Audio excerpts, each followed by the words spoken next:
was a firm believer na hindi talaga dalawa o tatlo ang Diyos dahil isa lang. Kaya lang hindi ko malaman kung nasan ba yung nagtuturo ng ganito din.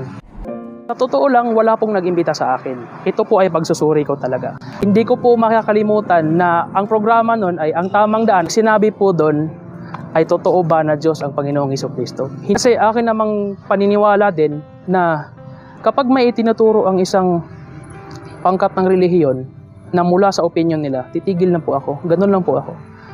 Pero sa Iglesia ni Cristo po, wala pong opinion kasi nagbabasa eh. Meron silang binabasa, Biblia. Tapos pati ng buong pagsamba, meron lang katanungan, tapos kinukuha lang po sa Biblia yung sagot. Binabasa lang.